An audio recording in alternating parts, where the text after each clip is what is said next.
अस्सलाम वालेकुम, welcome back again. हम लोगों ने chapter number 7 part 1 chemistry start किया हुआ है।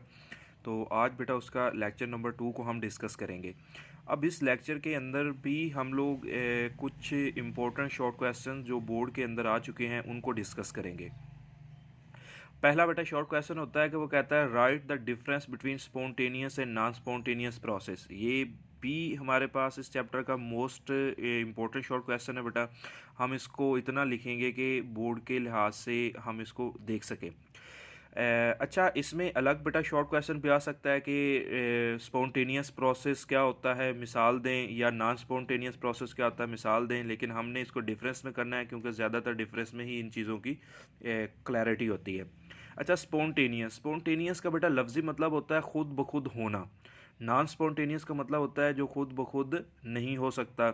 अब वो कहता है एक ऐसा केमिकल रिएक्शन जो खुद ब खुद हो जाता है विदाउट एनी सपोर्ट, किसी भी एक्सटर्नल सपोर्ट के बगैर। वो कहता है जो केमिकल रिएक्शन खुद रन कर सकता है, खुद हो सकता है, that type of chemical reaction is known as spontaneous chemical reaction. But वो कहता है एक ऐसा केमिकल रिएक्शन जिसको चलने के लिए, जिसको होने के लिए हमें किसी एक्सटर्नल सपोर्ट या एक्सटर्नल केमिकल या एक्सटर्नल एजेंट की ज़रूरत पड़ती है, वो हमारे पास क्या कहलाता है, नॉन स्पॉन्टेनियस केमिकल रिएक्शन कहलाता है। अब यही चीज़ बेटा यहाँ डेफिनेशन में लिखी है। वो कहता है chemical reaction in which takes place, एक ऐसा केमिकल रिएक्शन जो होता है देयर ऑन, वो कहता है खुद ब खुद हो जाता है, without any external agent, is called spontaneous chemical reaction. जो खुद ब खुद बेटा होता है उसको किसी भी चीज़ की ज़रूरत नहीं होती। अब वो कहता है नॉन स्पॉन्टेनियस क्या होता है, chemical reaction in which takes place in the presence of external agent. वो कहता है ये तब भी होता है जब इसको कोई एक्सटर्नल रीएजेंट या एक्सटर्नल एजेंट या एक्सटर्नल सपोर्ट दी जाती है, तब ये केमिकल रिएक्शन होता है। अब इसी चीज़ को ना एक फिजिकल मिसाल से आपको मैं समझाने की कोशिश करता हूँ। देखो एक बेटा मैंने एक यहाँ पे स्ट्रक्चर ड्रा की है, ब्लॉक के ऊपर मैंने बाल्टी रखी है पानी की, पाइप को मैंने नीचे शो किया, वो पानी से भरी हुई है। अब आपको पता है कि जैसे ही बेटा यहाँ से मैं थोड़ा सा नल इसका बेटा खोलता हूँ ना, पानी नीचे खुद ब खुद इस तरह से बेटा गिरना शुरू हो जाता है। देखो इसको मैंने कुछ नहीं किया, ये खुद ब खुद पानी है ऊपर से आना नीचे शुरू हो गया। वो कहता है ये स्पॉन्टेनियस हमारे पास केमिकल रिएक्शन की मिसाल है। अब इसी को मैं रिवर्स गियर लगा देता हूँ, मैं बाल्टी को नीचे ला के रख देता हूँ। ये देखे बेटा नीचे रख दिया, तो अब मैंने पाइप लगा दिया। मैं चाहता हूँ कि इस ब्लॉक की छत पे पानी जाए, तो पानी ऐसे कभी भी नहीं जाएगा। हाँ, पानी कब जाएगा, जब मैंने यहाँ पे एक्सटर्नल रीएजेंट लगा दिया या मैंने कोई मोटर लगा दी है। वो कहता है कि मोटर से इसको एनर्जी मिलेगी, मोटर अब यहाँ से आपके पास क्या करेगा, पानी को ऊपर ले जाएगा। तो हमें समझ में आता है कि एक ऐसा केमिकल रिएक्शन जिसको चलाने के लिए किसी एक्सटर्नल एजेंट की ज़रूरत पड़ती है, that is known as non spontaneous chemical reaction, और जिसमें ज़रूरत नहीं पड़ती that is known as spontaneous chemical reaction. अच्छा, अब ये एक और इम्पॉर्टेंट एमसीक्यूज़ है जो आपको देखना है। वो कहता है एक्सोथर्मिक केमिकल रिएक्शन, जो हमने लास्ट लेक्चर के अंदर बेटा डिस्कस किए हैं, सारे के सारे एक्सोथर्मिक केमिकल रिएक्शन जो होते हैं वो स्पॉन्टेनियस होते हैं, मतलब वो खुद ब खुद होते हैं। और क्यों होते हैं ज़रा सोचें। एक्सोथर्मिक केमिकल रिएक्शन में हमने पढ़ा था कि हीट कंटेंट ऑफ जो रिएक्टेंट होती है वो ज़्यादा होती है, और एंडो के अंदर जो हीट कंटेंट ऑफ रिएक्टेंट होती है वो कम होती है एज़ कम्पेयर टू प्रोडक्ट, क्योंकि इसमें आपके पास एनर्जी पहले ही ज़्यादा पाई जाती है रिएक्टेंट में, इसलिए ये खुद ब खुद कैरी कर सकते हैं। चूंकि इसमें एनर्जी पहले ही कम होती है, इसलिए बेटा ये जो एंडोथर्मिक केमिकल रिएक्शन होते हैं वो नॉन स्पॉन्टेनियस होते हैं। अब नेक्स्ट बेटा पॉइंट जो हमारे पास स्पॉन्टेनियस केमिकल रिएक्शन होते हैं, चूंकि ये खुद ब खुद होते हैं इसलिए नेचुरली आपके पास प्रोसेस अकरिंग होते हैं। तो ये जो नॉन स्पॉन्टेनियस होते हैं ये नेचुरली अकरिंग नहीं होते। नीचे बेटा बुक पे बहुत सारी एग्जांपल लिखी हैं, लेकिन शॉर्ट क्वेश्चन के लिए जो आसान है मैंने वो पिक की हैं। देखो पहला बेटा जो केमिकल रिएक्शन मैंने लिखा है ना, ये आपने 10th क्लास में पढ़ा है। ये न्यूट्रलाइजेशन रिएक्शन है, एक ऐसा केमिकल रिएक्शन जिसमें एक एसिड बेस से मिलके साल्ट और वाटर बनाता है, तो ये न्यूट्रलाइजेशन रिएक्शन कहलाता है। तो ये हमारे पास कौन सा है, ये it is the best example to understand for a student to write in spontaneous chemical reaction. ये खुद ब खुद होता है बेटा। तो वो कहता है कि हम पानी बेस और एसिड को खुद जैसे ही मिलाएंगे वो खुद ब खुद साल्ट और ये चीज़ बना देंगे। उसके बाद मैंने फिजिकल एग्जांपल बेटा अभी आपको समझाई है, movement of water from up hill to the down hill, के अपर लेवल से लोअर आपके पास लेवल पे जब पानी आता है खुद ब खुद आता है। और गल्वानिक सेल, बेटा गल्वानिक सेल एक ऐसा केमिकल सेल होता है जिसके अंदर कोई केमिकल रिएक्शन करवा के हम इलेक्ट्रिसिटी पैदा करते हैं, मतलब खुद केमिकल रिएक्शन होता है। तो ये हमने 10 चैप्टर में पढ़ना है, वो भी स्पॉन्टेनियस प्रोसेस होगा। अब इधर बेटा नॉन स्पॉन्टेनियस के एग्जांपल्स में आते हैं, N2+O2, ये दोनों मिलकर 2NO2 बनाते हैं। ये मैंने लाइटनिंग साथ में लिखा ताकि आपको पता चल जाए, ये आप बायो में पढ़ते हो बेटा, जिसे नाइट्रोजन फिक्सेशन के नाम से भी आप पढ़ते हैं कि पौधों को बेटा अपनी ग्रोथ के लिए नाइट्रोजन चाहिए होती है, तो ये NO2 डायरेक्टली नहीं वो ले जा सकते बेटा।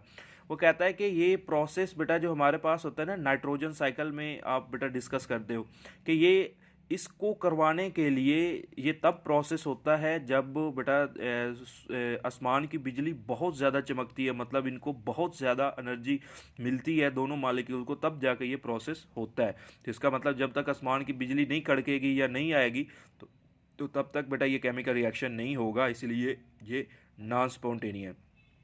अब इलेक्ट्रोलिटिक सेल बेटा होता है जिसमें हम बिजली दे के कोई केमिकल रिएक्शन करवाते हैं, मतलब एक्सटर्नल एजेंट तो दे रहे हैं ना, एक्सटर्नल करंट तो दे रहे हैं, सपोर्ट कर रहे हैं, इसलिए ये सारे इलेक्ट्रोकेमिकल सेल के जो होते हैं वो किस में आते हैं, नॉन स्पॉन्टेनियस रिएक्शन के अंदर आते हैं। अब ये था बेटा नॉन स्पॉन्टेनियस और स्पॉन्टेनियस के अंदर डिफरेंस, ये पेपर में कई बार आ चुका है, इसको आप अच्छे से देख लीजिएगा।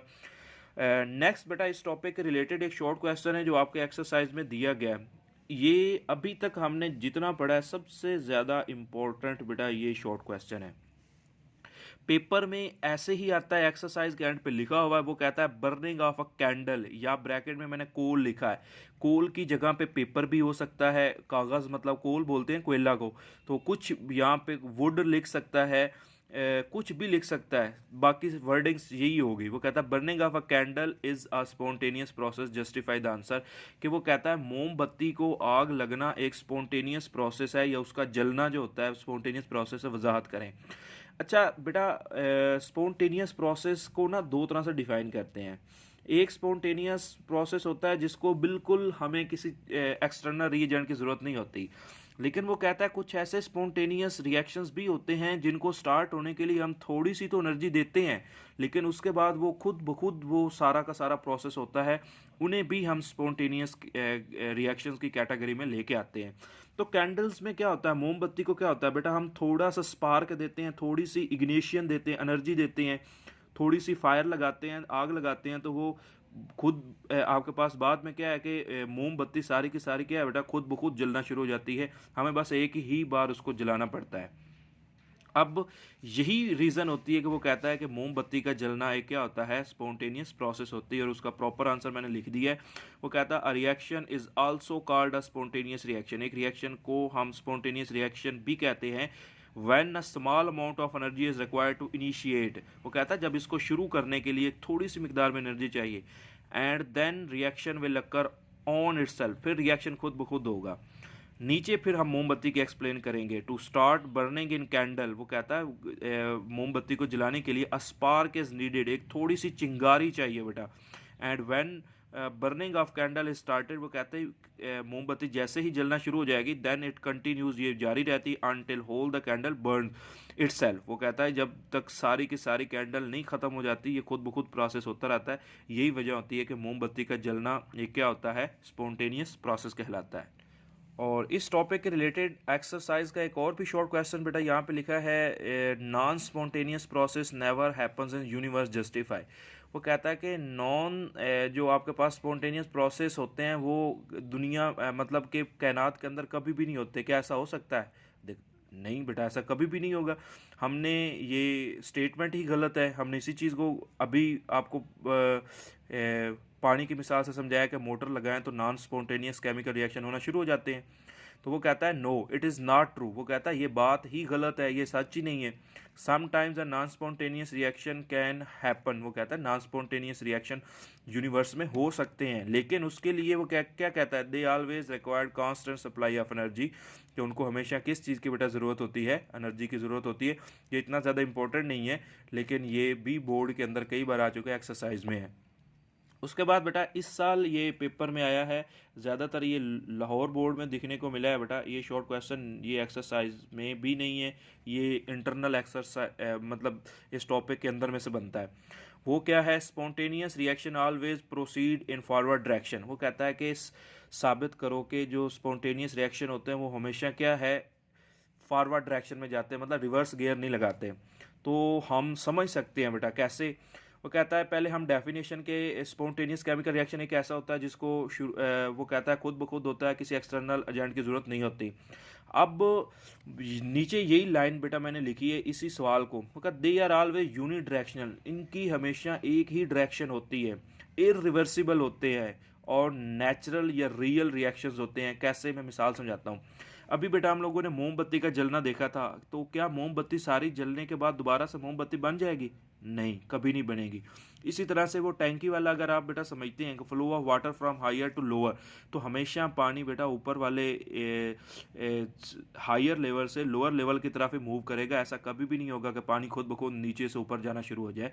तो यही वजह होती है कि स्पॉन्टेनियस रिएक्शन हमेशा यूनी डायरेक्शनल या क्या होते हैं, फॉरवर्ड रिएक्शन में प्रोसीड करते हैं।